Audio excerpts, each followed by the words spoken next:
माझा मुलगा मला एका खूप महागड्या वृद्धाश्रमात सोडायला आला आणि म्हणाला, "बाबा, मी अमेरिकेला जात आहे. परत आल्यावर तुम्हाला घेऊन जाईन." मी त्याला आशीर्वाद देऊन निरोप दिला.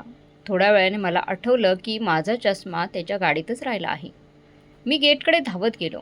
तेव्हा पाहिलं की तो पार्किंगमध्ये उभा राहून आपल्या बहिणीसोबत हसत म्हणत होता, "अमेरिकेला जाणं तर फक्त बहाणा होता. या म्हाताऱ्याला इथे कैद केलं आहे." आज रात्री वृद्धाश्रमाचा इन्चार्ज याला माझ्या खोलीच्या भिंतीवर लावलेले चित्र आज मला काहीशी अधिकच शांत आणि उदास वाटत होती. जणू त्यांना माहीत होते की आज या घरातून तो माणूस निघून चालला आहे, ज्याने या भिंतीतील प्रत्येक वीट आपल्या मेहनतीच्या कमाईतून आणि घामाच्या थेंबातून उभी केली होती. मी माझ्या खुर्चीवर बसून रिकाम्या नजरेने खिडकीबाहेर माझ्या त्या बागेकडे पाहत होतो, जिथे मी माझ्या दिवंगत पत्नीबरोबर असंख्य संध्याकाळी घालवल्या होत्या आणि जिथे आशिष व अनुष्काने चालायला शिकले होते. आज ती बागही उदास वाटत होती. कदाचित संध्याकाळची वेळ होती किंवा कदाचित माझ्या हृदयातील एकटेपणा सगळ्याच गोष्टींवर पसरला होता. माझे नाव प्रकाश आहे आणि मी आता 65 वर्षांचा झालो आहे. आयुष्याच्या या वळणावर माणसाला आराम आणि शांततेची गरज असते आणि देवाच्या कृपेने माझ्याकडे कोणत्याही गोष्टीची कमतरता नव्हती. धन दौलत होती, जायदाद होती आणि सर्वात महत्त्वाचं म्हणजे माझा मुलगा आशिष होता, जो माझ्यासाठी संपूर्ण जग होतं. मी माझे संपूर्ण आयुष्य माझ्या मुलांसाठी अर्पण केले होते. माझ्या पत्नीच्या निधनानंतर मी दुसऱ्या लग्नाचा विचारही केला नाही, कारण मला माझ्या मुलांच्या डोक्यावर सावत्र आईची छाया नको होती. म्हणून मी आई आणि वडील दोन्ही बनून त्यांना वाढवले होते, काळजी घेतली होती. आशिषने व्यवसायाची धुरा सांभाळली होती आणि मी आनंदाने माझ्या बहुतांशी जबाबदाऱ्या त्याच्याकडे सोपवल्या होत्या, कारण माझा विश्वास होता की जुन्या झाडाने नव्या रोपांसाठी जागा करून द्यावी. अनुष्का ही माझी एकुलती एक मुलगी. तिचे लग्न मी 7 वर्षांपूर्वी माझ्या बहिणीच्या मुलगा समीरशी लावून दिलं होतं आणि लग्नानंतर लगेचच ती परदेशात गेली होती. या 7 वर्षात ती पहिल्यांदाच भारतात आली होती. ती ज्या दिवशी आली त्या दिवशी माझे घर आनंदाने भरून गेले होते. पण मला काय माहीत होते की हा आनंद क्षणभंगूर आहे आणि त्यामागे असे एक वादळ दडलेलं आहे, जो माझ्या आयुष्याला पायाला हादरवून सोडेल. अनुष्काच्या परतण्याने मला खूप आनंद झाला होता, पण तिच्या डोळ्यात एक वेगळीच उदासी आणि काळजी दिसत होती, जी एक वडील म्हणून मला स्पष्ट जाणवत होती. मला माहीत होते की तिचा पती समीर हा बेफिकीर आणि अय्याश स्वभावाचा माणूस आहे, कारण मला वारंवार बातम्या मिळत होत्या की त्यांनी जुगार आणि दारूच्या व्यसनात सर्व काही गमावले आहे आणि आता त्याची आर्थिक परिस्थिती अत्यंत वाईट आहे. अनुष्काने अनेकदा संकोचपूर्ण शब्दात माझ्याकडे मदतीची विनंती केली होती आणि मी नेहमीच तिला मदत केली होती. पण गेल्या काही काळापासून मी हात आखडता घेतला होता, कारण मला माहीत होते की मी दिलेले पैसे अनुष्कावर न खर्च होता समीरच्या अय्याशीवरच उधळले जात होते. आयुष्यभराची माझी कमाई जुगारात व्हायला जावी असं मला अजिबात वाटत नव्हतं. कदाचित याच कारणामुळे अनुष्का, माझीच मुलगी, माझ्यापासून थोडी दूर राहू लागली होती, पण मी हे सगळं तिच्या भल्यासाठीच करत होतो. काल रात्री जेवणाच्या टेबलावर जे घडलं त्याने मला आतून हादरवून टाकले होते. आम्ही सगळे शांतपणे जेवत होतो. तेवढ्यात अचानक आशिषने घसा साफ करत म्हटलं, "बाबा, मला तुमच्याशी एक महत्त्वाची गोष्ट बोलायची आहे." त्याच्या आवाजातील ती हिचकिच मला यापूर्वी कधीच जाणवली नव्हती. मी घास थांबवत प्रेमाने त्याच्याकडे पाहिलं आणि म्हणालो, "हो बाळा, बोल, काय झालंय?" आशिषने आपली पत्नी हिना आणि बहीण अनुष्का यांच्याकडे पाहिले, जणू त्यांच्याकडून धैर्य गोळा करत होता तो, आणि मग मला मागून म्हणाला, "बाबा, माझा अमेरिकेचा व्हिसा मिळाला आहे आणि तिथे खूप मोठा बिझनेस प्रोजेक्ट मिळाला आहे मला, जो आपल्या भविष्याच्या दृष्टीने फार महत्त्वाचा आहे. मला पुढच्या आठवड्यातच निघावं लागेल आणि हिनाही माझ्यासोबत येणार आहे." हे ऐकून मला खूप आनंद झाला आणि मी म्हणालो, "ही तर खूप छान बातमी आहे बाळा. देव तुला यश देवो. मग अडचण काय आहे?" आशिषने नजर खाली घातली आणि म्हणाला, "अडचण हीच आहे की बाबा की किमान 6 महिने, कदाचित 1 वर्षभर आम्ही परत येऊ शकणार नाही आणि अनुष्काही पुन्हा तिच्या सासरी जाणार आहे. तिचा विजा देखील संपत आला आहे." हे ऐकताच माझा हात थांबला आणि माझ्या तोंडातून नकळत निघाले, "म्हणजे मी या घरात एकटाच राहणार?" असे मी हळू आवाजात विचारले. आशिष लगेच म्हणाला, "नाही बाबा, हीच तर समस्या आहे. तुमची तब्येतही नीट राहत नाही आणि रक्तदाबाचाही त्रास आहे तुम्हाला. आम्ही तुम्हाला एकटं सोडून कसं जाऊ शकतो? नोकरांच्या भरवशावर तुम्हाला ठेवणं मला अजिबात मान्य नाही. त्याची ही काळजी पाहून मला जरा समाधान वाटले की माझा मुलगा माझी किती फिकीर करतो, काळजी करतो. मी विचारलं, मग उपाय काय आहे बाळा यावर? आशिष क्षणभर थांबला आणि मग म्हणाला, बाबा, माझ्या मित्राने एक अतिशय छान ठिकाण तयार केलं आहे. ते काही साधं ओल्ड होम नाही आहे, तर 5 स्टार गेस्ट हाऊससारखं आहे, जिथे कायम डॉक्टरांची टीम उपलब्ध असते आणि वातावरणही अगदी घरासारखं आहे. आम्ही परत येईपर्यंत तुम्ही तिथेच राहावं असा माझा विचार आहे. तिथे तुम्हाला एकटेपणाही जाणवणार नाही आणि तुमची काळजी आमच्यापेक्षाही चांगली घेतली जाईल. ओल्ड होम हा शब्द ऐकून माझ्या हृदयाला एक धक्का बसला, कारण आपल्या समाजात या शब्दाकडे जणू शिवीसारखंच पाहिलं जात होतं. पण मुलाच्या चेहऱ्यावर उमटलेली मजबुरी पाहून माझं मन वितळलं. मला वाटलं की मुलगा आपल्या प्रगतीसाठी जात आहे, परदेशात आहे आणि माझीही काळजी घेत आहे.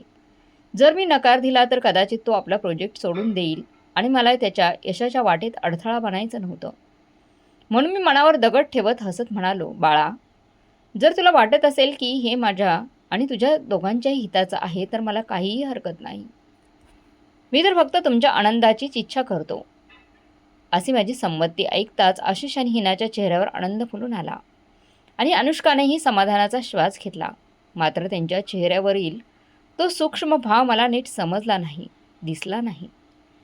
तो आनंदापेक्षा जास्त यशाचा होता. असो, मी तो माझाच भ्रम समजून झटकून टाकले आणि संपूर्ण रात्र जागून आपले सामान आवरू लागलो. माझ्यासोबत पत्नीच्या काही आठवणी, माझी आवडती पुस्तकं आणि ते एक खास पुस्तक घेतले जे मी नेहमी वाचत असायचो. सकाळ झाली तेव्हा घरातील वातावरण एक विचित्र ताण जाणवत होता. नाश्त्याच्या वेळी कुणी कुणाशी बोलत नव्हते. आशिष वारंवार घड्याळाकडे पाहत होता, जणू त्याला कुठेतरी जाण्याची घाई होती. बाबा, लवकर करा, आमच्या फ्लाईटची वेळ जवळ आली आहे आणि आम्हाला तुम्हाला ड्रॉप करायचं आहे, हिनाने आठवण करून दिली. मी माझ्या घराकडे एक शेवटची नजर टाकली. या घराच्या प्रत्येक कोपऱ्यात माझ्या आठवणी दडलेल्या होत्या. भिंतीवर लावलेल्या पत्नीच्या फोटोला मी नमस्कार केला आणि मनोमन लवकर परत येण्याचे वचन दिले. गेट बाहेर पडलो तेव्हा शेजाऱ्यांच्या नजरा माझ्यावर खेळल्या होत्या. त्यांच्या डोळ्यात सहानुभूती होती आणि प्रश्नही, जे मला बोचत होते. मी मान खाली घातली आणि आशिषच्या गाडीत बसलो. ड्रायव्हिंग सीटवर आशिष होता, त्याच्या शेजारी हिना बसली होती आणि मागच्या सीटवर मी व अनुष्का होतो. गाडी निघाली आणि माझे घर मागे पडले. संपूर्ण प्रवासात गाडीत शांतता पसरली होती. अनुष्का खिडकीबाहेर पाहत होती, पण तिचा हात सतत फोनवर चालत होता, जणू ती कुणाशी संदेशावर बोलत होती. मला वाटले कदाचित ती समीरशी बोलत असेल. मी तिच्या डोक्यावर हात ठेवून म्हणालो, बेटी, स्वतःची काळजी घे आणि समीरला सांग जबाबदारीने वागायला शिकावे. पैशांची गरज भासली तर मला सांग, मी आशिषकडे पाठवून देईन. माझे बोलणे ऐकून अनुष्का दचकली आणि तिने मला एक विचित्र नजरेने पाहिले, ज्यात आपुलकीपेक्षा चिडचिड अधिक होती. ती थोडक्यात म्हणाली, हो पप्पा, तुम्ही काळजी करू नका, आणि पुन्हा फोनमध्ये गुंतली. 7 वर्षानंतर भेटलेली मुलगी आज निरोपाच्या क्षणीही माझ्याशी मनमोकळेपणाने बोलत नव्हती. याचं मला दुःख झालं, पण मी स्वतःला समजावलं की कदाचित विरहाच्या वेदनेमुळे ती गप्प आहे. काही वेळाने शहराच्या गोंगाटापासून दूर एका शांत आणि अनोळखी भागात गाडी येऊन थांबली. समोर एक भव्य इमारत होती आणि तिच्या मोठ्या गेटवर समाधान व्हिला असे लिहिलेले होते. इमारत खरोखरच सुंदर होती. आजूबाजूला हिरवळ पसरलेली होती आणि बांधकाम नव्या व आधुनिक स्वरूपाचे वाटत होते. पण तरीही न कळत त्या उंच भिंती आणि गेटवर उभे असलेले गणवेशधारी सुरक्षारक्षक मला एखाद्या कैदखान्यासारखे जाणीव करून देत होते. आशिषने गाडी पुढे नेली आणि आम्ही आत प्रवेश केला. स्वागत कक्षात असलेल्या कर्मचाऱ्यांनी हसत आमचे स्वागत केले. तेवढ्यात एक आनंदी स्वभावाचा मध्यमवयीन गृहस्थ स्वतःची ओळख डॉक्टर रणजित अशी करून देऊ लागला.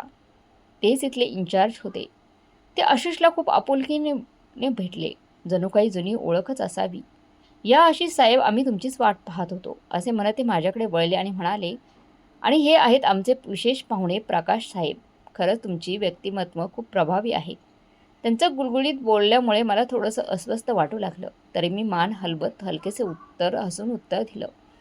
डॉक्टर रणजित आम्हाला त्यांच्या कार्यालयात घेऊन गेले, जे अतिशय नीटनेटके सजवलेले होते. तिथे आशिष आणि त्यांच्यात काही कागदपत्रांवर स्वाक्षऱ्यांची प्रक्रिया सुरू झाली. मी शांतपणे बसून खोलीकडे नजर फिरवत राहिलो. भिंतीवर वृद्धांच्या हसतमुख छायाचित्र लावलेली होती, पण त्या डोळ्यात मला एक उदासी दिसत होती. बाबा, इथे सही करा, हे ॲडमिशनचे कागद आहेत आणि काही मेडिकल हिस्ट्रीचे फॉर्म आहेत, असे म्हणत आशिषने कागदांचा गठ्ठा माझ्यासमोर ठेवला.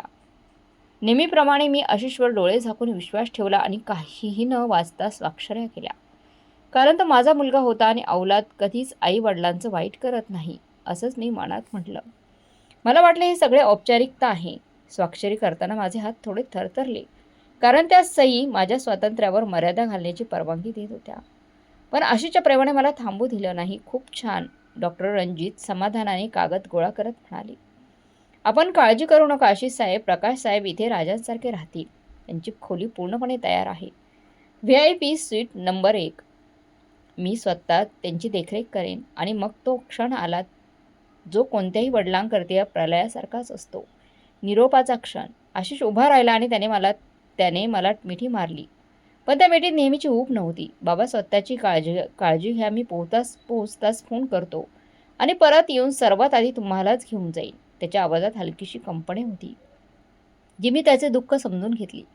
हिनाने औपचारिकता अभिवादन केले. बाबा, औषधे वेळेवर घेत राहा. अनुष्का जेव्हा मला बिलगली तेव्हा माझे अश्रू आवरले गेले नाहीत. माझी गुडिया नेहमी सुखी राहा, असे म्हणत मी तिला आशीर्वाद दिले. ती लगेचच माझ्यापासून दूर झाली. तिच्या डोळ्यात अश्रू नव्हते, तर निघून जाण्याची एक विचित्र अस्वस्थता होती. मी तिथेच उभं राहून त्यांना जाताना पाहत राहिलो. ते मागे वळूनही न पाहता गलियारातून बाहेर निघून गेले. डॉक्टर रणजित यांनी माझ्या खांद्यावर हात ठेवत म्हटलं, या प्रकाश साहेब, मी तुम्हाला तुमच्या खोलीपर्यंत घेऊन जातो. तुम्ही थकलेले दिसता. मी जड पावलाने त्यांच्या मागे चालू लागलो. माझी खोली खरोखरच खूप आलिशान होती. हिरव्या रंगाचे पडदे, TV, फ्रीज, मऊ बिछाना आणि खिडकीतून बाहेर दिसणारी बाग. पण हे सगळं माझ्यासाठी निरर्थक होतं, कारण माझं घर आणि माझी मुले माझ्यापासून हिरावून गेली होती. डॉक्टर रणजित मला खोलीत सोडून तुम्ही आराम करा, संध्याकाळी राऊंडवर येईन, असं सांगून निघून गेला. दरवाजा बंद होताच खोलीत गूढ शांतता पसरली. मी पलंगाच्या कडेवर बसलो आणि मन खोल दुःखात बुडू लागलं. मला माझं घर, माझी खुर्ची आणि माझी पुस्तकं तीव्रतेने आठवू लागली. वेळ घालवण्यासाठी मी वर्तमानपत्र वाचावं असं ठरवलं आणि खिशात हात घातला. तेव्हा जाणवले की माझा खिसा रिकामाच आहे. माझा चष्मा, तो मी गाडीच्या डॅशबोर्डवरच विसरून आलो होतो. कागदपत्र वाचताना तो तिथे ठेवला होता आणि उतरताना उचलायचं लक्षातच राहिलं नाही. चष्म्याशिवाय मी जवळजवळ आंधळाच होतो. ना नीट वाचता येत होतं, ना दूर स्पष्ट दिसत होतं. आशिष निघून गेला तर नवीन चष्मा मागवण्यासाठी मी कुणाला सांगणार, या विचाराने मला घबराट वाटू लागली. ते तर आत्ताच गेले आहेत, कदाचित अजून पार्किंगमध्येच असतील किंवा गेटवर कागदपत्र जमा करत असतील, असं वाटून मी ताबडतोब जाण्याचा निर्णय घेतला. मी पटकन उठलो, दरवाजा उघडला आणि बाहेर पडलो. गलियारात कोणीच नव्हतं. धुसर नजरेने अंदाज घेत मी मुख्य दरवाजाकडे चालू लागलो. गेटवरचा सुरक्षा रक्षक खुर्चीत डुलक्या घेत होता आणि कदाचित फोनवर कुणाशी तरी बोलत होता. मी बाहेर जाताना त्याच्या लक्षातही आले नाही. गेट ओलांडून मी पार्किंगमध्ये पोहोचलो, जिथे आशिषची गाडी अजूनही उभी होती. ते पाहून माझे हृदय आनंदाने उडाले. देवाचे आभार मानून तो अजून गेलेला नव्हता. मी झपाट्याने गाडीच्या दिशेने चालू लागलो. पण जसं जवळ जात होतो तसतशी माझी पावले मंदावत गेली. मी पाहिलं की आशिष ड्रायव्हिंगच्या सीट बाहेर उभा होता आणि अनुष्का व हिना देखील गाडीबाहेरच उभ्या होत्या. तिघे आपापसात काहीतरी बोलत होते. मला वाटलं कदाचित ते माझ्याबद्दल चिंतित असतील आणि निरोपाच्या गोष्टी करत असतील. पण त्यांची देहबोली काहीतरी वेगळीच कथा सांगत होती. आशिषचा चेहरा, जो थोड्या वेळापूर्वी उदास आणि दुःखी होता, आता पूर्णपणे शांत झाला होता. उलट त्याच्या चेहऱ्यावर एक विजयी हास्य उमटलं होतं. हिना आपल्या फोनमध्ये काहीतरी पाहून हसत होती आणि अनुष्का आशिषच्या खांद्यावर हात मारून काहीतरी बोलली. मग त्या दोघी हसू लागल्या. त्यांच्या हास्य पार्किंगच्या शांत वातावरणात घुमत होतं. ते हास्य विरहाचे नव्हते, तर एखाद्या जल्लोषाचे होते. मी एका झाडाच्या आडोशाला थांबलो आणि माझे हृदय जोरजोरात धडधडू लागलं. माझ्या डोळ्यांवर विश्वास बसत नव्हता की ही तेच मुलं आहेत का, जे थोड्याच वेळापूर्वी मला रडत सोडून गेली होती. माझ्या धुसर नजरेला दिसले की डॉक्टर रणजितही तिथे आला होता आणि आशिष त्याला एक लिफाफा देत होता, जो स्पष्टपणे पैशांचा लिफाफा वाटत होता. ते चौघही वर्तुळात उभे होते आणि त्यांच्या चेहऱ्यावर चातुर्य उघळत होतं. मी श्वास रोखून त्यांच्या बोलण्याकडे कान दिला. वाऱ्याची दिशा माझ्याकडे असल्यामुळे त्यांचे आवाज तुटक माझ्या कानापर्यंत येत होते आणि जे काही शब्द ते बोललेले माझ्या कानांवर आदळले, ते वितळलेल्या काचेप्रमाणे थेट माझ्या आत्म्यात घुसत होते. आशिष म्हणत होता, यार, कमाल केली तुम्ही डॉक्टर साहेब, अगदी खऱ्यासारखा अभिनय केलात बघा. आणि मग मला अनुष्काचे शब्द ऐकायला आले. बरं झालं सुटका झाली. आता तो संपत्तीपासून हात धुवून बसला. हे ऐकताच माझ्या पायाखालची जमीन सरकली. मला वाटलं कदाचित हा माझा भ्रम असेल, पण दृश्य इतकं स्पष्ट होतं की नकारता येत नव्हतं. हे अमेरिका जाणारे प्रवासी नव्हते, तर एखाद्या शिकाराला जाळ्यात अडकवणारे शिकारी होते आणि ती शिकार दुसरं तिसरं कोणी नसून मीच होतो. माझे डोके गरगरू लागले. मी कोसळू नये म्हणून भिंतीचा आधार घेतला. डोळ्यासमोर अंधार दाटू लागला, पण मला स्वतःला सावरून सत्य जाणून घ्यायचे होते. मी धैर्य एकवटले आणि त्यांच्या आणखी जवळ गेलो, जेणेकरून त्यांचं बोलणं पूर्णपणे ऐकता येईल. तेवढ्यात आशिष आपल्या बहिणीला म्हणत होता, पाहिलंस ना किती सोपं होतं. अमेरिका तर फक्त एक बहाणा होता. त्या म्हाताऱ्याला इथे कैद करून ठेवलं आहे. आता तो इथून कधीच बाहेर पडू शकणार नाही. हे ऐकताच माझ्या छातीत भयंकर वेदना उसळल्या.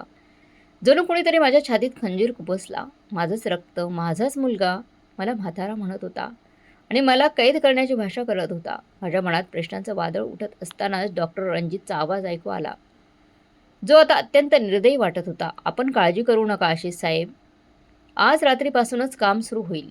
आणि मग तो हळू आवाजात काहीतरी बोलू लागला. हे ऐकून मी दहशतीने थरथर कापू लागलो की ते माझ्यासोबत काय करणार होते.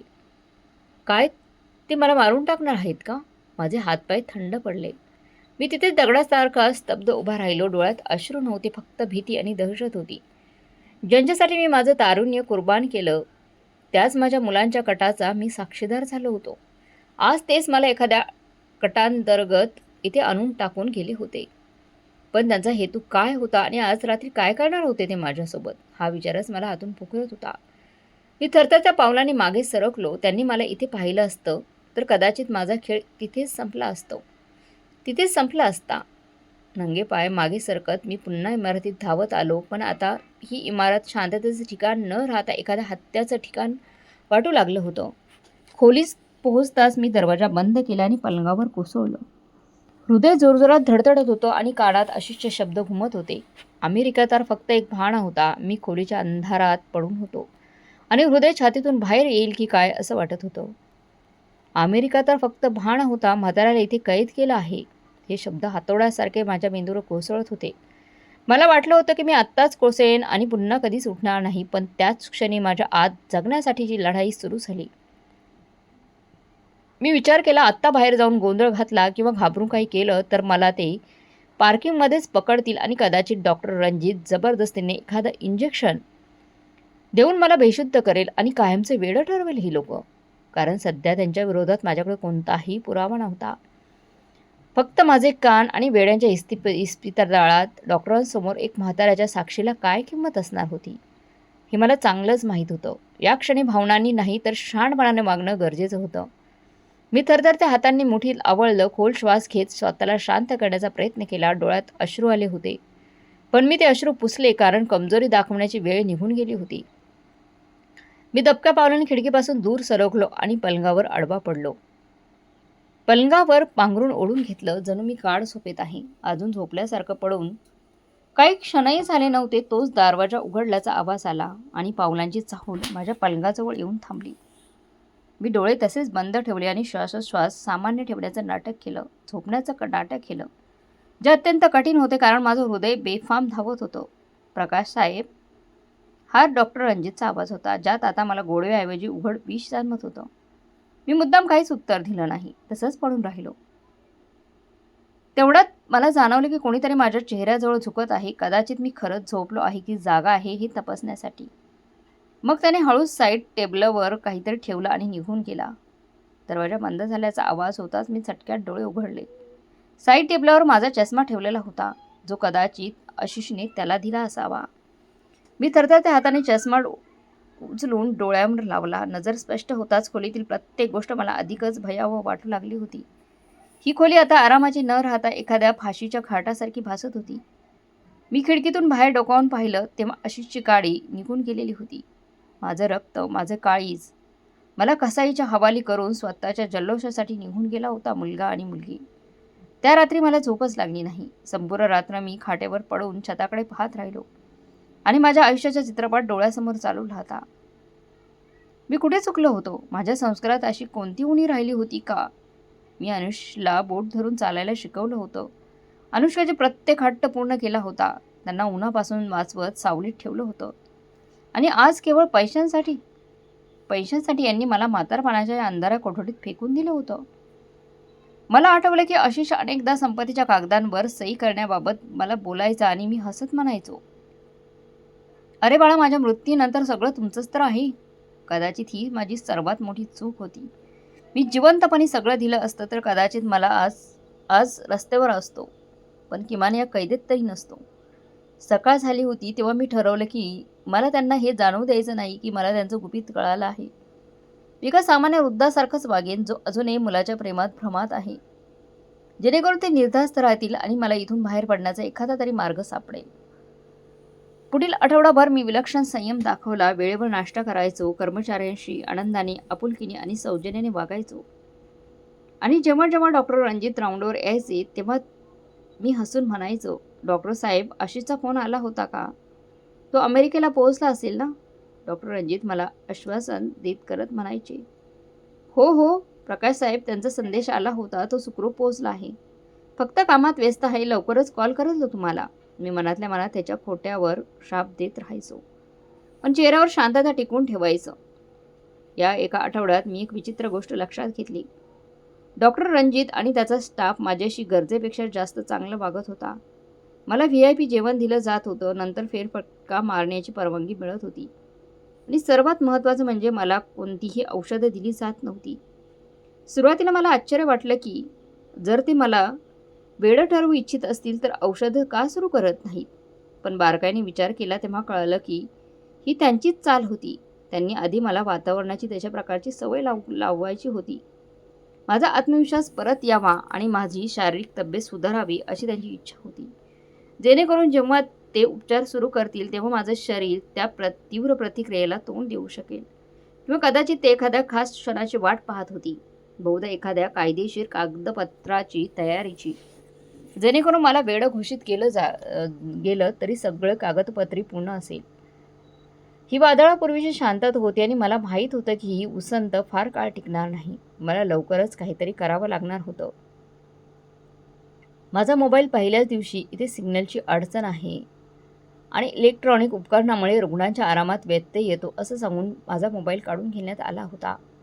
लँडलाईन नर्सिंग स्टेशनवर होती, जिथे नेहमी कुणी ना कुणी उपस्थित असायचं. त्यामुळे बाहेरच्या जगापासून पूर्णपणे तुटून पडलो होतो, पण तरी माझ्या नजरा सतत एखाद्या संधीच्या शोधात असायच्या. मला लक्षात आलं की पहाटे पहाटे एक सफाई कामगार येत असे, जो दिसायला साधा आणि गरीब वाटत होता. त्याचं नाव अर्जुन होते. तो बहुतेक वेळा माझी खोली साफ करताना गुणगुणत असे आणि त्याच्या खिशात एक जुनासा कीपॅड असलेला मोबाईल उठून दिसत असे. तीच माझ्या आशेची एकमेव किरण होती. एक दिवस डॉक्टर रणजित एका मीटिंगमध्ये व्यस्त होते आणि बाकीचा स्टाफ इकडे तिकडे होता. तेव्हा अर्जुन माझ्या खोलीत साफसफाई करताना मला दिसला. मी हळूच दरवाजा बंद केला आणि त्याच्याजवळ गेलो. अर्जुन बेटा, कसा आहेस? मी प्रेमाने विचारलं. अर्जुनने झाडू थांबवून हसत नमस्कार केला. हो बाबा, ठीक आहे. तुम्ही सांगा, तुमची तब्येत कशी आहे? मी त्याच्या खांद्यावर हात ठेवला आणि माझ्या शर्टच्या गुप्त खिशातून 1000 रुपयांची नोट काढली. 500च्या 2 नोटा काढल्या, जे मी घरातून निघताना आपत्कालीन परिस्थितीसाठी लपून ठेवली होती आणि सुदैवाने तपासणी दरम्यान त्यांच्या नजरेतून सुटली होती. अर्जुनची नजर नोटेवर पडताच त्याचे डोळे चमकले. हे काय आहे बाबा? त्याने आश्चर्याने विचारलं. मी त्याच्या कानात कुजबुजून म्हणालो, अर्जुन बेटा, मला तुझी थोडी मदत हवी आहे. पहा, माझा मुलगा गेलेला 1 आठवडा झाला आहे. माझे मन खूप घाबरलं आहे. मला फक्त त्याचा आवाज ऐकायचा आहे. डॉक्टर साहेब म्हणतात की फोन खराब आहे. तू मला फक्त एक कॉल करण्यासाठी तुझा फोन देशील का? हे 1000 रुपये तुझेच, फक्त 2 मिनिटांसाठी. अर्जुन आधी संकोचला. तो घाबरला होता. तो म्हणाला, बाबा, साहेबांना कळाले तर ते माझी नोकरी काढून टाकतील. रुग्णांना फोन देऊ नका असं सांगितलं आहे. मी माझ्या आवाजात अधिक वेदना भरल्या आणि थोडंसं नाट्यही केलं. अरे बाळा, त्यांना कोण सांगणार? आपण दोघांच्या कोणालाच काही कळणार नाही. एका बापाचं काळीज तडफडत आहे.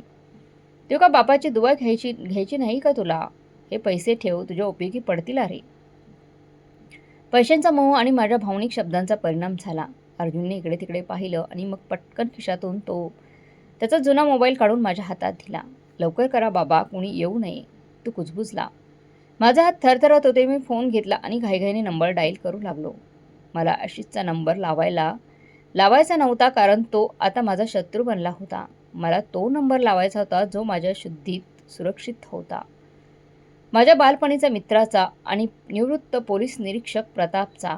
प्रताप हा माझा असा मित्र होता ज्याच्यावर मी डोळे बंद करून विश्वास ठेवू शकत होतो आणि जो पोलीस खात्याच्या रगरगशी परिचित होता.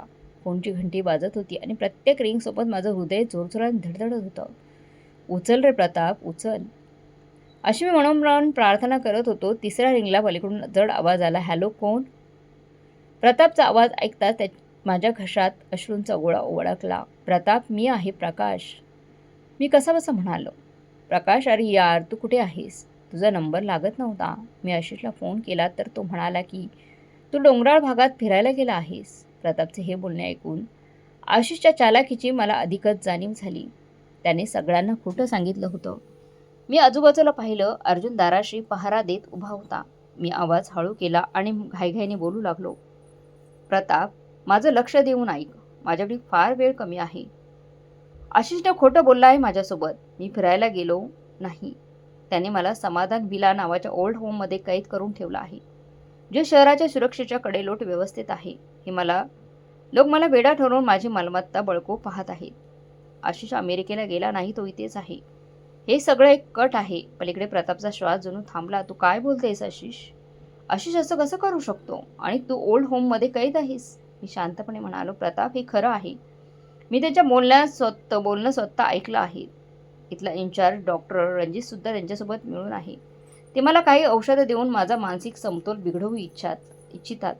अजून त्यांना काही केलं नाही, पण मला धोका आहे की ते लवकरच काहीतरी करतील माझ्यासोबत. देवासाठी मला इथून बाहेर काढ, नाहीतर मी मरेल. इथं राहिलो तर मी खरोखरच वेडा होईल. प्रतापची पोलिसी बुद्धी लगेच जागी झाली. त्याच्या आवाजात आता गांभीर्य आणि राग होता. प्रकाश, घाबरू नकोस, धीर धर.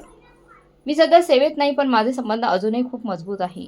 मी आजही SP शी बोलून काहीतरी करतो. तू फक्त त्यांना हा संशय येऊ देऊ नकोस की तुझा बाहेर संपर्क झाला आहे, नाहीतर ते सतर्क होतील. मी वचन देतो मित्रा, मी तुला इथून बाहेर काढीन. प्रतापच्या शब्दांनी माझ्या अंगात जणू जीवनाची लहर संचारली. लवकर कर प्रताप, मला वाटलं. माझ्याकडे वेळ कमी आहे, मी म्हणालो, आणि त्या क्षणी अर्जुनने इशारा केला की कोणीतरी येत आहे. मी ताबडतोब अलविदा म्हणत फोन कट केला आणि अर्जुनच्या हातात दिला. अर्जुनने फोन खिशात ठेवला आणि झाडू मारत असल्याचा अभिनय करू लागला. तेवढ्यात एक वॉर्ड बॉय आत आला. प्रकाश साहेब, डॉक्टर साहेब तपासणीसाठी बोलवत आहेत. त्याने मला संशयाने आधी अर्जुनकडे आणि मग माझ्याकडे पाहिलं. मी हसत म्हणालो, चल बेटा, मी तर तयारच आहे. माझं मन समाधानी होतं की हा माझा संदेश पोहोचला आहे माझ्या मित्राकडे. पण भीती अजूनही होती, कारण प्रतापला कारवाई करायला वेळ लागू शकत होता आणि शत्रू माझ्या डोक्यावरच होता. संध्याकाळ होताच ओल्ड होमचं वातावरण बदलू लागलं. नेहमी संध्याकाळी दिवे लागायचे आणि हलकं संगीत वाजायचं, पण आज खोल शांतता होती आणि कर्मचाऱ्यांची धावपळ वाढलेली होती. मला माझ्या खोलीत बंद करण्यात आलं होतं आणि बाहेरून कडी लावली होती. असं कधीच झालं नव्हतं. माझं डोकं सतर्क झालं की नक्कीच काहीतरी गडबड आहे. रात्री साधारण 10 वाजता दरवाजा उघडला आणि डॉक्टर रणजित पूर्ण टीमसह आत आला. त्याच्यासोबत 2 मजूर शरीरयष्टीचे वॉर्ड बॉय आणि एक नर्स होती, जिच्या हातात स्टीलची ट्रे होता आणि त्या ट्रेनमध्ये इंजेक्शन ठेवलेले होते. डॉक्टर रणजितच्या चेहऱ्यावर आता ती बनावटी हसू नव्हतं, तर एक प्रकारची गंभीर हुकुमशाही वृत्ती होती. प्रकाश साहेब, तुम्ही जागे आहेत, छान आहेत, तो सपाट स्वरात म्हणाला. मी खाट्यावरून उठून उभा राहिलो. काय झालं डॉक्टर साहेब? एवढ्या रात्री सगळं ठीक आहे ना? आणि ही सगळं काय आहे? मी ट्रेकडे इशारा केला, ज्यातली इंजेक्शनची शिशी पिवळसर प्रकाशात चमकत होती. डॉक्टर रणजित एक पाऊल पुढे आला आणि म्हणाला, खरं तर प्रकाश साहेब, शहरात एक अतिशय धोकादायक विषाणू पसरला आहे, जो विशेषतः वृद्धांना लक्ष्य करत आहे. सरकारकडून कडक आदेश आले आहेत की सर्व ओल्ड होममधील रुग्णांना तात्काळ लस दिली जावी, जेणेकरून ते सुरक्षित राहतील. ज्याची ही दलील इतकी ठोस नव्हती की कुणालाही सहज पटावी. विषाणू अचानक रात्रीच आणि फक्त वृद्धांसाठी. मला लगेचच आशिषची ती गोष्ट आठवली. आज रात्री ओल्ड होमचं इन्चार्ज हे अंमलात आणत होता. हीच ती रात्र होती आणि हेच ते हत्यार, ज्याच्या माध्यमातून मला वेड्याचं प्रमाणपत्र देण्याचा प्रयत्न होणार होता. मला समजून चुकले होते की या इंजेक्शनमध्ये लस नाही तर ते विष आहे. ते माझ्या नसांना उद्ध्वस्त करेल, माझी स्मरणशक्ती हिरावून घेईल किंवा मला इतका कठोर बनवेल की मला मानसिक रुग्ण ठरवता येईल. मी मागे सरकलो आणि डॉक्टर साहेबांना सांगितलं की मला कोणताही व्हायरस नाही आणि मी पूर्णपणे निरोगी आहे. मला कोणत्याही लशीची गरज नाही. सकाळी मी माझ्या कौटुंबिक डॉक्टराचा सल्ला घेऊनच ती घेईन. असे म्हणत मी ठाम नकार दिला. डॉक्टर रणजित यांच्या कपाळावर आठ्या पडल्या आणि ते म्हणाले, प्रकाश साहेब, लहान मुलांसारख्या गोष्टी करू नका. ही आपत्कालीन परिस्थिती आहे. आपण सकाळपर्यंत थांबू शकत नाही. आशिष साहेबांनी तुमच्या आरोग्याची पूर्ण काळजी घेण्याची आम्हाला परवानगी दिली आहे. आशिषचं नाव ऐकताच माझा राग अधिकच वाढला. नाही, मी कोणत्याही परिस्थितीत लस घेणार नाही. तुम्ही माझ्यावर जबरदस्ती करू शकत नाही. असं म्हणत भिंतीलगत मी उभा राहिलो. डॉक्टर रणजित यांनी वॉर्ड बॉयजना इशारा दिला, यांना पकडा. रुग्ण सहकार्य करत नाही आणि त्यांच्या भल्यासाठी आपल्याला कठोरपणा दाखवावाच लागेल. कदाचित स्टाफला धीर देण्यासाठी त्यांनी हे वाक्य उच्चारले होते. दोघे वॉर्ड बॉय माझ्याकडे सरसावले. मी जरी म्हातारा असलो तरी प्राण वाचवण्यासाठी माझ्यात सिंहासारखी ताकद संचारली होती. जवळची खुर्ची उचलून मी त्यांच्या दिशेने फेकली आणि ओरडलो, खबरदार, कुणी जवळ आलं तर मी पोलिसांना बोलवेन. पण ते थांबले नाहीत. एकाने माझे हात पिले आणि दुसऱ्याने मागून पकडले. मी पायांनी प्रतिकार केला, पण ते तरुण आणि खूपच ताकदवान होते. त्यांनी मला ओढत पलंगावर पाडले आणि माझे हातपाय आवळून धरले. मला सोडा, तुम्ही खुनी आहात. देवाला घाबरा, मी ओरडत होतो आणि माझा श्वास घुसमटत होता. डॉक्टर रणजित नर्सकडे बळाले, लवकर करा सिस्टर, जास्त गोंधळ होण्यापूर्वी इंजेक्शन तयार करा. नर्सने थरथरत्या हाताने सिरिंजमध्ये औषध भरलं. ते पिवळ्या रंगाचे औषध मृत्यूसारखे वाटत होते. मी असहाय्यपणे छताकडे पाहत होतो. माझे हातपाय आवळलेले होते आणि डॉक्टर हातात सिरिंज घेऊन माझ्या जवळ येत होता. फक्त 1च मिनिट प्रकाश साहेब, मग तुम्हाला खूप सुकून मिळेल. गाढ झोप लागेल आणि जागे झाल्यावर तुम्हाला काहीच आठवणार देखील नाही. ना दुःख ना फसवणूक. तो कुजबुजला, जेणेकरून फक्त मलाच ऐकू येईल. तो त्याचा गुन्हा होता. तो मला सांगत होता की तो मला संपवणार आहे. मी डोळे मिटले आणि मनोमन ईश्वराला हाक मारली, हे देवा, आता मला वाचव. सिरिंजची सुई माझ्या हृदयाच्या अगदी जवळ आली होती आणि तिची थंडगार झळ मला जाणवत होती. मला वाटलं आता सर्व संपलं. उरलेले आयुष्य मी जिवंत प्रेतासारखं काढीन, जो आपल्या मुलांनाही ओळखू शकणार नाही. आणि नेमकी त्या क्षणी जेव्हा सुई माझ्या बाहुलीला स्पर्श करणार होती, बाहेरून एक तीव्र बुलंद आवाज आला. सायरनचा, पोलिसांच्या सायरनचा, जो रात्रीच्या शांततेला चिरत होता. तो आवाज दूर नव्हता, तर इमारतीच्या गेट बाहेर अगदी जवळ येत होता. डॉक्टर रणजित यांचा हात थांबला. त्यांचा चेहरा फिक्का पडला. हे काय आहे? असे घाबरून त्यांनी खिडकीकडे पाहिलं. वॉर्ड बॉयची पकडही सैल झाली. सायरनच्या आवाजासोबत लाऊडस्पीकरवरून एक गंभीर आवाज घुमला. पोलिसांनी इमारतीला वेढा घातला आहे. दरवाजा उघडा, नाहीतर आम्ही तो दरवाजा तोडू. तो प्रतापचा आवाज होता, माझ्या मित्राचा, माझ्या जिवलग मित्राचा, जो माझ्यासाठी देवदूतासारखा आला होता. डॉक्टर रणजित यांच्या हातातून सिरिंज निसटून जमिनीवर पडली आणि काचेचे तुकडे सगळीकडे पसरले. त्यांच्या डोळ्यात तोच भय होतं जो शिकाराच्या डोळ्यात तेव्हा उतरतो, जेव्हा तो स्वतः शिकार बनतो. मी जोरात झटका दिला आणि स्वतःला त्याच्या तावडीतून सोडवले. तुझा खेळ संपला आहे डॉक्टर. बाहेर गोंधळ वाढत चाललेला होता. पोलिसांच्या बुटाचा आवाज आणि गेट तोडल्याचा गडगडाट स्पष्ट ऐकू येत होता. प्रताप आपल्या वचनावर ठाम राहिला होता आणि तो एकटाच नव्हे तर पूर्ण फोर्स घेऊन आला होता. माझा जीव वाचला होता, पण कथा इथेच संपणारी नव्हती. खरे गुन्हेगार म्हणजेच माझीच औलाद, ज्यांनी मला वेडं ठरवण्यासाठी हा सगळा डाव रचला होता, त्यांचा हिशोब अजून बाकी होता. डॉक्टर रणजित पळून जाण्याचा प्रयत्न करत होता, पण मला माहीत होते की आता तो वाचू शकणार नाही. कारण सत्याचा सूर्य उगत होता आणि ज्याची पहिली किरणे पोलिसांच्या गाड्यांच्या निळ्या दिव्यांसारखी माझ्या खोलीत भिंतीवर पडत होती. पोलिसांच्या जड बुटांच्या आवाजाने मजला हादरला. काही क्षणांपूर्वी माझ्या मृत्यूदूत बनून उभा असलेला डॉक्टर रणजित आता भिजलेल्या मांजरीसारख्या कोपऱ्यात दबकत बसला होता. दरवाजा तुटताच प्रताप पिस्तूल रोखून आत शिरला आणि त्याच्या मागे वर्दीधारी अधिकारी होते, ज्यांनी क्षणार्धात डॉक्टर आणि त्याच्या कर्मचाऱ्यांना पकडले. प्रतापने एक नजर माझ्याकडे टाकली आणि मग डॉक्टर रणजितच्या जवळ जाऊन त्यांच्या कानशिला जोरात थप्पड मारली, ज्याचा आवाज ऐकून माझ्या मनाला विचित्र समाधान मिळाले. काय ही बेकायदेशीरपणा आहे? हे रुग्णालय आहे की हत्या करण्याचं ठिकाण? प्रतापच्या गर्जनेवर डॉक्टर थरथर कापू लागला. नाही सर, तुम्ही चुकीचे समजत आहात. असं काही नाही आहे. हा रुग्ण वेडा असून हिंसक झाला होता. आम्ही फक्त त्यांना शांत करणारे इंजेक्शन देत होतो, असे सांगत डॉक्टरांनी शेवटचा डाव खेळलाच. पण प्रताप कच्चा खेळाडू नव्हता. त्याने जमिनीवर पडलेल्या तुटलेल्या सिरिंजकडे इशारा केला आणि एका कॉन्स्टेबलला आदेश दिला, हे सीलबंद लिफाफ्यात ठेवा आणि फॉरेन्सिककडे पाठवा. अहवाल सांगेल की ही शांत करणारी औषध होती की मेंदू कायमचा झोपवणारे विषय होतं. मग प्रताप माझ्याकडे आला आणि त्याने मला मिठीत घेतलं. माझ्या डोळ्यातून अनावर अश्रू वाहू लागले. ते आनंदाचे नव्हते, तर गेले 1 आठवडा छातीत दडवून ठेवलेल्या भीतीतून मुक्त झाल्याचे दृश्य अश्रू होते. देवाचे आभार, तू वेळेवर आलास, नाहीतर आज त्यांनी माझा खेळ संपवला असता. मी भरकटलेल्या आवाजात म्हणालो. प्रतापने माझ्या पाठीवर थोपटत म्हणाला, मी वचन दिले होते प्रकाश. आता पहा मी यांचं काय करतो. डॉक्टर रणजित आणि त्यांच्या साथीदारांना बेड्या घालून गाडीमध्ये बसवण्यात आलं. प्रतापने मला आधार देत उभे केले आणि म्हणाला, चल प्रकाश, आता खऱ्या गुन्हेगारांना सामोरं जाण्याची वेळ आली आहे. एक क्षणासाठी माझं हृदय धडकलं. मी माझ्याच मुलांसमोर उभं राहू शकेन का? त्यांच्या डोळ्यात डोळे घालून विचारू शकेन का की त्यांनी माझा सौदा का केला? मग लगेचच मला आशिषचे ते खदखदून हसणं आठवलं. अमेरिका हे फक्त निमित्त होतं. या आठवणीने माझ्यात उरलेली थोडीशी सहानुभूती संपवली. मी ठामपणे मान हलवली आणि प्रतापसोबत बाहेर पडलो. पोलिसांच्या गाडीत बसताना मी आकाशाकडे पाहिले. ढग विरत होते आणि चंद्र बाहेर येत होता, अगदी त्या सत्यासारखा जो आता पूर्णपणे उघड होणार होता. आजचा काफिला शहराकडे निघाला होता. माझे ध्येय माझे घर होते. ते घर ज्याला मी कधीच चुकून समजले होते आणि ज्याला माझ्या मुलांनी कट कारस्थानाचे अड्डे बनवले होते. रात्रीचे 2 वाजले होते तेव्हा आम्ही माझ्या घराबाहेर पोहोचलो. प्रतापने सायरन बंद करण्यास सांगितले होते, जेणेकरून त्यांना कुणकुण लागू नये. पोलिसांची गाडी पाहताच गेटकीपरने घाबरून गेट उघडून दिले. लॉन्समधील दिवे लागलेले होते आणि त्यातून हलके आवाज येत होते. ते खरंच जल्लोष साजरा करत होते. प्रतापने मला त्यांच्या मागेच राहण्याचा इशारा केला आणि पुढे जाऊन दरवाजाची घंटी वाजवली. आतून हशा आणि पावलांचे आवाज आले आणि दरवाजा उघडला. समोर आशिष उभा होता, हातात ज्यूसचा ग्लास, चेहऱ्यावर हसू. कदाचित डॉक्टर रणजितच्या खुशखबरीची वाट पाहत असावा. पण प्रताप आणि पोलिसांना पाहता त्याच्या हातात एक ग्लास सुटून खाली पडला आणि काचेचे तुकडे सर्वत्र पसरले.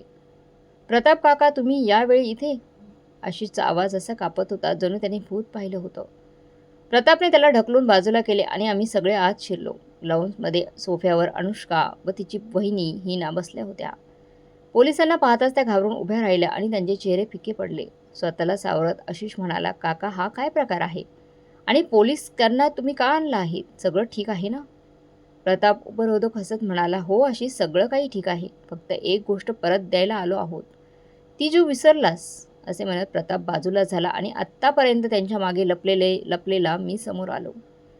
मला पाहताच आशिष, अनुष्का आणि हिनाचे तोंड उघडच राहिलं. त्यांच्या डोळ्यात असा विस्फार आला होता जणू एखादा मेलेला माणूस कबरीतून उठून आला होता. बाबा? अनुष्काच्या तोंडातून कसेबसे शब्द निघाले. तुम्ही तर अमेरिका म्हणजेच ओल्ड होममध्ये. वाक्यात ती पूर्ण करू शकली नाही. मी शांतपणे पुढे गेलो आणि त्याच सोफ्यावर बसलो जिथे बसून त्यांनी माझ्या विनाशाचा कट रचला होता. आशिष नजर चुकवत होता. का रे आशिष? मी अतिशय शांत सपाट आवाजात विचारलं. अमेरिकेचा व्हिसा लागला नाही ना? लागला नाही, हो ना? इथे अमेरिका हा फक्त बहाणा होता. हे ऐकताच आशिष जणू बधीर झाला. त्याला कळलं की हे सगळे ऐकलेलं होतं. हिना भीतीने रडू लागली आणि अनुष्का भिंतीला टेकली. बाबा, तुम्ही गैरसमज करून घेत आहात. आम्ही तर फक्त. आशिष भाणा करू लागला.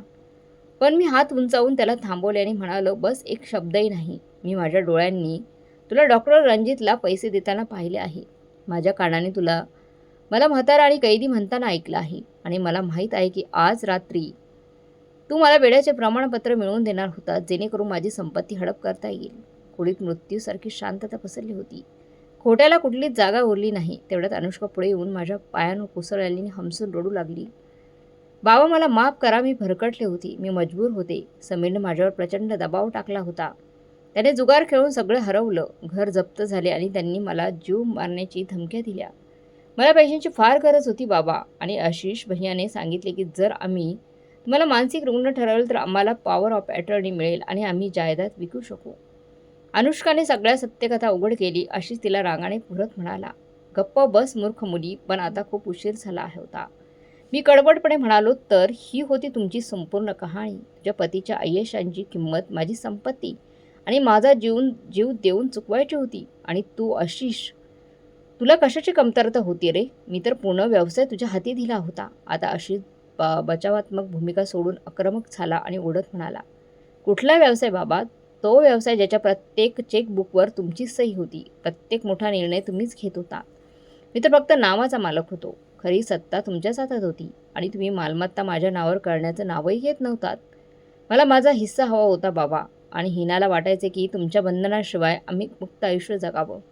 त्याचे शब्द ऐकून मला वाटले की मी सापच पाळला होता. मी दुःखाने म्हणालो की तुम्ही सगळं सांगितलं असतं की तुम्हाला स्वातंत्र्य हवे आहे, तर मी स्वतःहून होल्ड होममध्ये गेलो असतो. पण तुम्ही फसवणूक केली माझी. माझ्या पाठीवर खंजीर खुपसला. तेवढ्यात प्रताप पुढे आला आणि आशिषच्या हातात बेड्या घालत म्हणाला, खूप झाली नाटक. तुम्ही तिघांवर खुनाचा प्रयत्न, अपहरण आणि कट रचल्याचे गुन्हे दाखल होतील.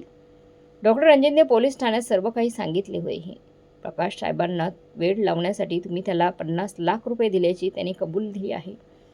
बेड्या लागताच आशिषचा सारा सर्व गर्व चुरगळला गेला आणि तो गयावया करू लागला. प्रताप काका कृपया बाबांना समजवा. हा कौटुंबिक विषय आहे, बदनामी होईल. बाबा, मी तुमचा मुलगा आहे. मी उठलो, त्याच्याजवळ गेलो आणि त्याच्या डोळ्यात पाहत म्हणालो, नाही, माझा मुलगा आशिष त्या दिवशीच मेला होता ज्या दिवशी तू मला ओल्ड होमच्या गेटवर सोडून हसला होतास रे. आता तू फक्त एक गुन्हेगार आहेस. मी कपाटाकडे इशारा करत म्हणालो, तुला मालमत्ता हवी होती ना? तुला वाटले की मी वेडा झालो तर सगळं तुझं होईल.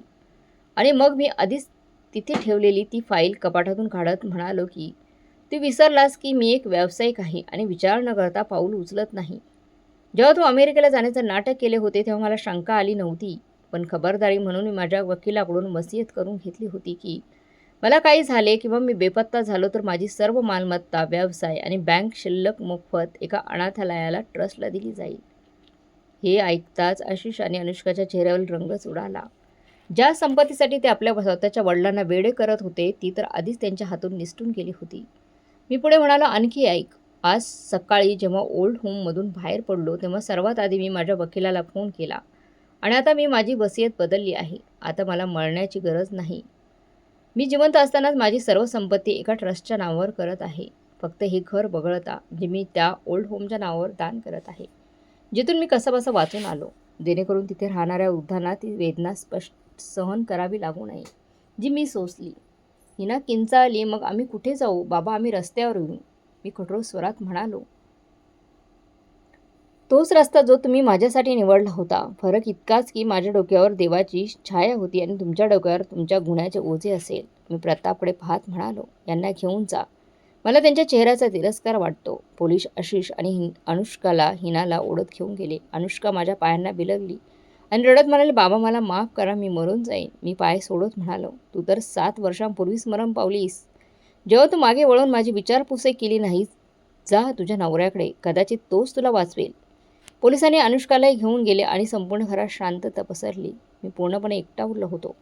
पण विचित्र गोष्ट अशी होती की ओल्ड होममध्ये जो एकाकीपणा जाणवत होता तो आज जाणवत नव्हता. कारण आज मी मुक्त होतो. मी माझ्या अंतःकरणावरील ओझे उतरवले होते. मी रक्ताच्या नात्यांची परीक्षा घेतली होती आणि ती खरी ठरली होती. मी घराबाहेर पडलो. सूर्योदयाच्या पहिल्या किरणांनी माझा चेहरा उजळला होता. ओम नमः शिवायचा मधुर नाद माझ्या जखमी हृदयाला जणू शांती देत होता. आता कुठे जाणार आहेस प्रकाश? प्रतापने विचारलं. मी हसत आकाशाकडे पाहिलं. माहीत नाही प्रताप, कदाचित खूप दूर कुठेतरी, जिथे कोणतेही बंधन नसेल, कोणतीही अपेक्षा नसेल आणि कोणताही विश्वासघात नसेल. पण सध्या मला एक नवी सुरुवात करायची होती. त्या वृद्धांसाठी जे आपल्या मुलांकडून छळले जातात. मी प्रतापला मिठी मारली आणि गाडीत बसलो.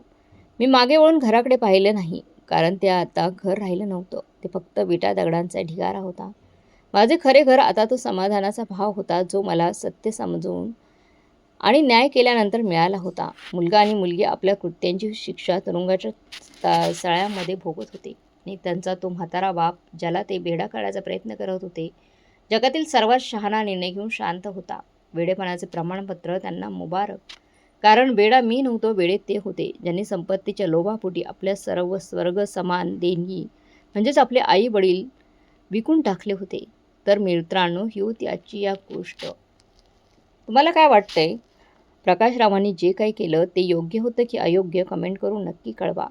आणि जर तुम्हाला गोष्ट आवडली असेल तर व्हिडिओला लाईक करा आणि चॅनलला सबस्क्राईब करा. भेटूया पुढच्या कथेमध्ये. तोपर्यंत धन्यवाद.